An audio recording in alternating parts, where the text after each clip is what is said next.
O livro de Levítico. Sabemos que você está evitando esse livro por achar ele estranho. Então vamos corrigir isso. Vamos lembrar que a história da Bíblia começou com os seres humanos na presença de Deus, mas eles foram banidos por sua rebelião. No entanto, Deus quer ter um relacionamento com a gente. Então escolhe uma família que ele usará para restaurar o mundo de volta à sua presença. Então a presença de Deus vem para habitar em uma tenda bem no meio de Israel. E isso é ótimo. Mas isso cria um problema, porque ela é tão intensa que Moisés não pode entrar. E outros sacerdotes que entram de forma inadequada morrem. Mas espere aí. Se a presença de Deus é boa, como ela de repente é perigosa para as pessoas? Pense dessa forma. A presença de Deus é como o sol. É puramente poder e bondade. E quando algo mortal e corruptível se aproxima de um poder tão puro, isso é destruído. Então a palavra santidade é usada em Levítico para descrever a presença pura e poderosa de Deus, que assim como o sol, é ao mesmo tempo boa e perigosa. O ponto de Levítico é mostrar como israelitas corrompidos podem viver perto da bondade de Deus sem serem destruídos. Agora no livro há 3 formas de como tudo isso vai funcionar, e elas vão parecer estranhas para você, mas aguente firme com a gente. A primeira são rituais. A segunda é a ideia do sacerdócio. E a terceira é uma série de leis de pureza. O livro é dividido em 7 seções, e cada solução é explorada em 2 seções. Os rituais estão aqui, os sacerdotes estão aqui, e as leis de pureza aqui. Agora, a primeira solução, rituais, envolve muitos sacrifícios de animais. Então Levítico começa com instruções detalhadas de como fazer esses sacrifícios. Alguns são formas de dizer obrigado a Deus, e outros são simplesmente formas de dizer eu sinto muito. E aqui no fim do livro tem mais rituais. Esses são a respeito de observar dias e festivais sagrados. Todos eles são celebrações que contam uma parte da história de como Deus resgatou Israel e os separou das nações. A segunda solução para o problema de santidade tem a ver com sacerdotes. Veja só, estar diretamente na presença de Deus é muito perigoso, então ele nomeia sacerdotes como representantes especiais, que podem entrar em sua presença em nome dos outros. Então, nessa sessão, temos uma história sobre como os sacerdotes são ordenados ao sacerdócio. Depois, essa outra sessão explica o conjunto de padrões mais elevados que os sacerdotes têm que seguir por trabalharem tão perto da presença de Deus. A terceira solução no livro é sobre as leis de pureza, e essa é, de longe, a coisa mais difícil de entender. Por exemplo, essa seção está muito preocupada em saber se você está limpo ou sujo. Outra forma de dizer isso é estar puro e impuro.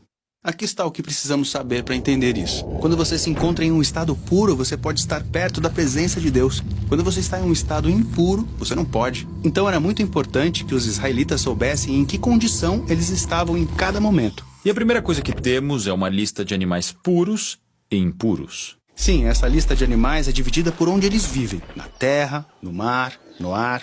E o texto não é claro sobre por que certos animais são impuros, ou por que tocá-los ou comê-los torna você impuro. O que está claro, no entanto, é que evitar essas criaturas vai diferenciar Israel e lembrá-los de que a santidade do próprio Deus deve afetar tudo nas suas vidas, incluindo o que eles comem. Depois das leis alimentares, temos muitas regras aleatórias sobre coisas como doenças de pele, tocar cadáveres, o que fazer com fluidos corporais. Mas elas não são aleatórias. Todas essas são coisas que os israelitas associavam à vida e à morte, que são coisas sagradas porque Deus é o autor da vida. Certo, mas simplesmente entrar em contato com essas coisas torna você impuro? Sim, mas tenha em mente que não é errado ou pecaminoso estar ritualmente impuro. Você só espera alguns dias, toma um banho, oferece um sacrifício e estará puro de novo. O que é inapropriado é entrar na presença de Deus quando você está impuro.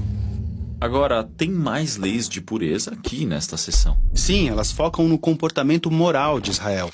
Essas são leis sobre a justiça social, relacionamentos saudáveis e integridade sexual. Viver segundo essas leis fará de Israel um povo moralmente puro, que pode viver perto da presença de Deus. Essas são as 3 soluções. Mas você provavelmente percebeu que elas estão ao redor do centro desse livro. E é nele que encontramos um ritual muito importante, chamado Dia da Expiação. Sim, Israel é uma grande tribo agora, e há muitos pecados que passam despercebidos, sem que as pessoas os resolvam. Então, uma vez por ano, os sacerdotes pegam 2 bodes. Um desses bodes é sacrificado e o seu sangue é levado à presença de Deus, onde simbolicamente cobre ou expia o pecado de Israel.